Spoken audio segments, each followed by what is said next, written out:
Hey guys, Vile J here. Today I'm going to be bringing you a Jarl Vetreidi deck profile. This is one of my favorite Flesh and Blood heroes, mostly because of the flavor. He is a Ice Earth Guardian with a shield that gives you Frostbite, or gives the opponent Frostbite when it blocks their attacks, and then a hammer that gives their exposed legs, head, arm, and chest Frostbite when it hits them. And in addition, when the shield breaks, the hammer gets stronger, and I think because you're like going from a one shield, one hammer to dual wielding the long staff hammer, which amazing flavor. I absolutely love this combination for Yarl. It's just amazing, and like just seeing it in action and watching gameplay of it on YouTube, I was like, I gotta play that. That looks like the best thing in the universe, and it is very fun. Of course, I don't always just use the summit. I have another hammer in the side just in case I'm going into like a, I guess, more aggressive strategy where I can't afford to leave my, I can't afford a 6 attack often like that.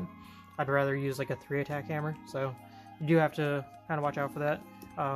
And with Yarl, we're going to equip him with, generally, we're going to equip him with the Ice Cap, the Mangle Gauntlets is what I like to call them, Tectonic Crust, and Rootbound Trunks. I've been really hesitant to use this guy as my main, my main chess piece, but with the addition to some of the Earth cards I put into the deck from Super Slam, I couldn't help but add him back into the deck and use him as my main chest, just to facilitate some of my new plays. This is like your main play card though, like as far as your game plan goes, because this card will give your Mangle +2 or Dominate, I suppose, if you pitch one of your 4 Ice Earth cards from your deck. Very cool card and very flavorful with the original art for Mangle, using Yarl as a new hero to go along with it.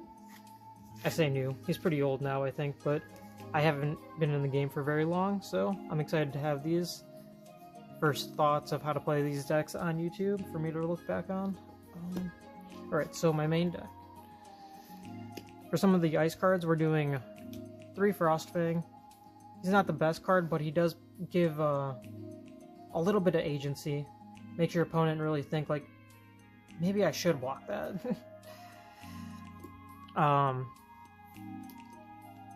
3 Icequake. This is pretty cool. I love that it's a blue card. It freezes your opponent up. Oh, I guess I forgot to say, the Jarl Vetreidi just freezes your opponent every time you play an ice card and they have an exposed armor zone. So, decent. All these ice cards get dual utility in the late game. 3 Frozen to Death. This card allows you to destroy your opponent's damaged equipment, which is going to expose them to Frostbite, of course. I play 3 Blizzard. I know a lot of people kind of stray away from Blizzard as far as like what I've seen of competitive Yarl decks, but I can't help but really like this card. It's so cool. It's really flavorful. It freezes your opponent for 3. Like, it's awesome. It's Blizzard. I feel like you have to play it in Yarl. If it's not in the main, it's in the inventory. So that's it for most of the just straight up ice cards. Next I'm going to show you some of the earths. 3 Felling of the Crown. Thank you, Super Slam. I'm no longer playing some generic cards that don't really fit with the strategy. I can actually decompose and do some fun stuff and facilitate playing different armor pieces. 3 Plow Under. This is going to help you just control the game a little bit more.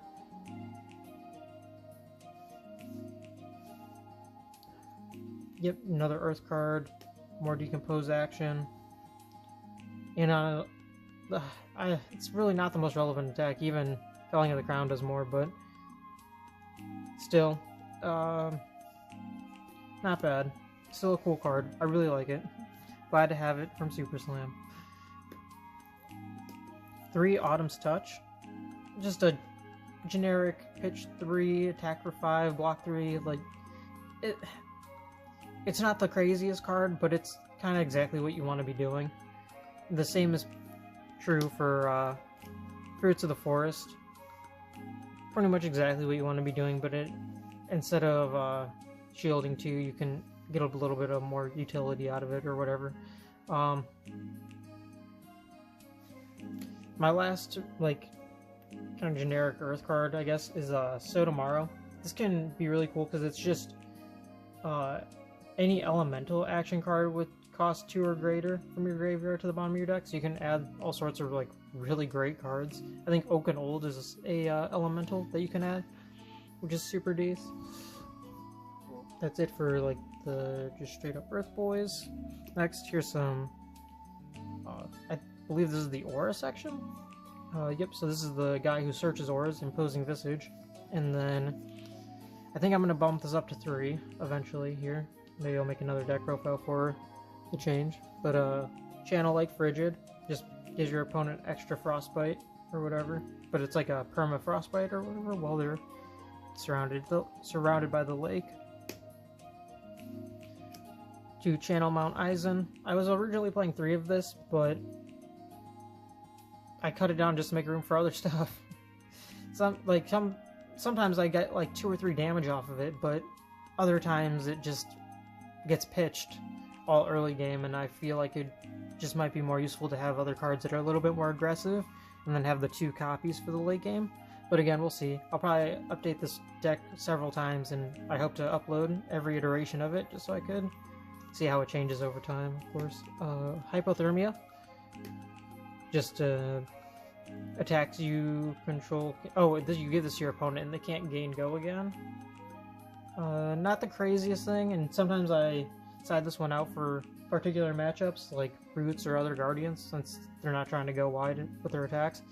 But generally, it's not too bad of a card, and you'll often freeze your opponent with it, so pretty neat. 3 Cumbrel to Eternity, one of our best cards, and a specialization for Yarl himself. Just damages the opponent, freeze him up a little bit if you can, and at the beginning of your action phase, you can destroy this, and your next attack this turn gets Dominate, which is relevant for a lot of your Crush abilities and other things. In addition, it's Ice and Earth, so you can reveal this to Fuse, and pitch for Mangle, or pitch for the Gauntlet, the arm piece that uses Mangle or whatever, and that's just extremely badass. I play 3 copies of Exposed to the Elements. This is your Ice and Earth Fusion, yep, and just everything you want to be doing with your game plan. Oak and Old is our other Ice and Earth fusion, so this, like I said, was going great with Crucible or Crumble to Eternity, as well as our legendary card that's also Ice and Earth. So we have 4 different cards in the deck that meet the requirements for the Exposed to the Elements and the Oak and Old, as well as our gauntlets.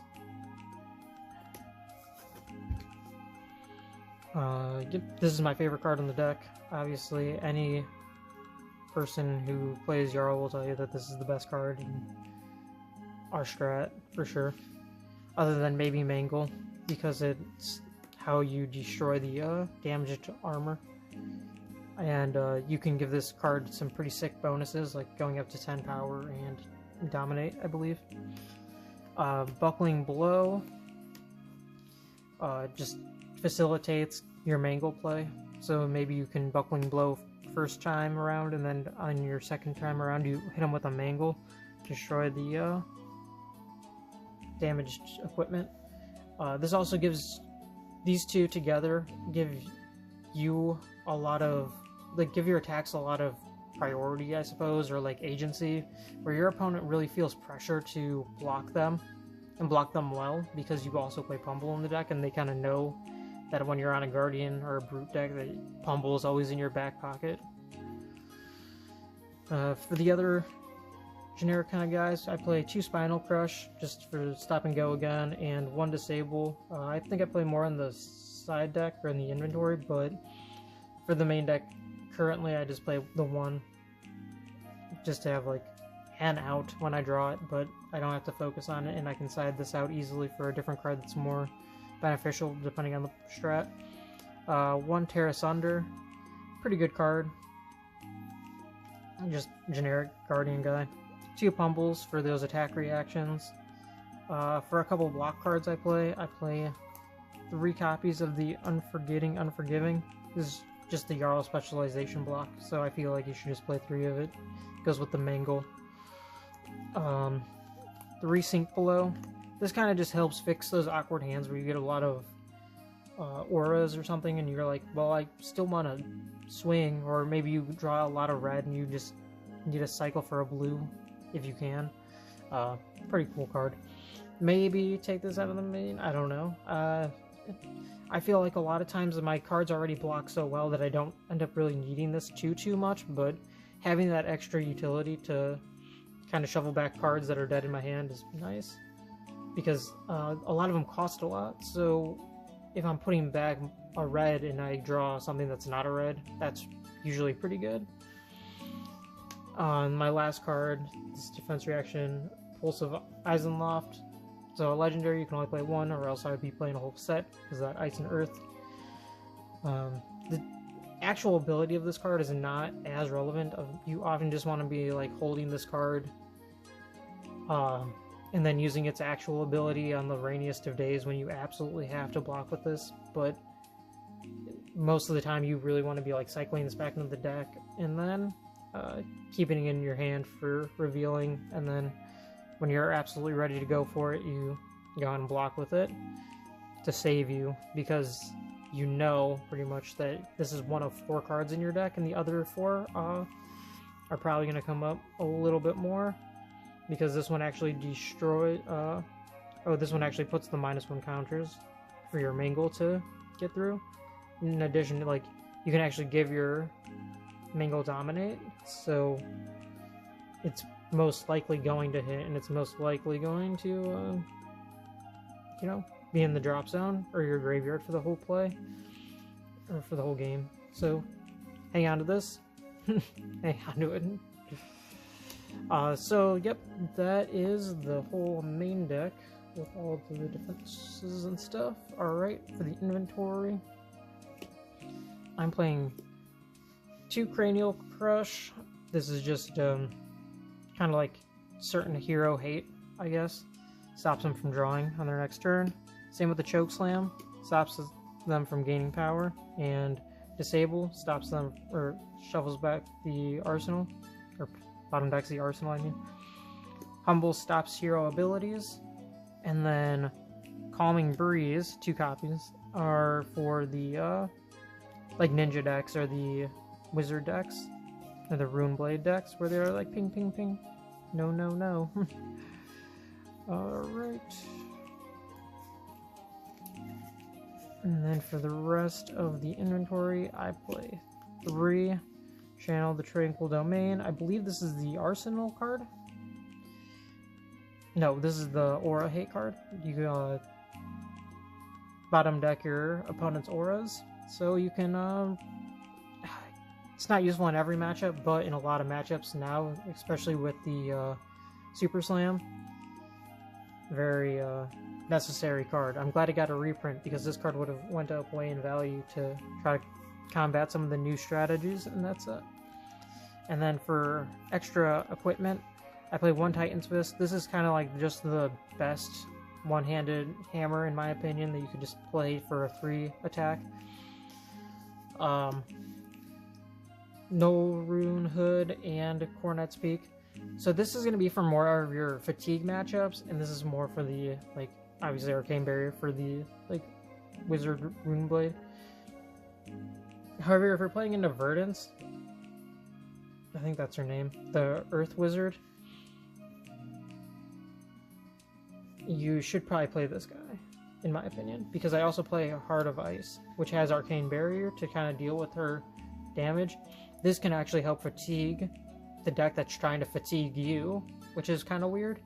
You guys are playing like a neither one of you are gonna give kind of thing. Someone's gonna get fatigued probably in that matchup, and if you have this for the Arcane Barrier and this for the making them like the forced discard, could be pretty relevant, I think. But I guess I don't have enough experience to really know yet, which is why I'm excited to keep updating this deck and sharing it with y'all and myself. Alrighty, that is my Jarl Vetreidi deck. Thanks for watching, guys, and yep, ciao.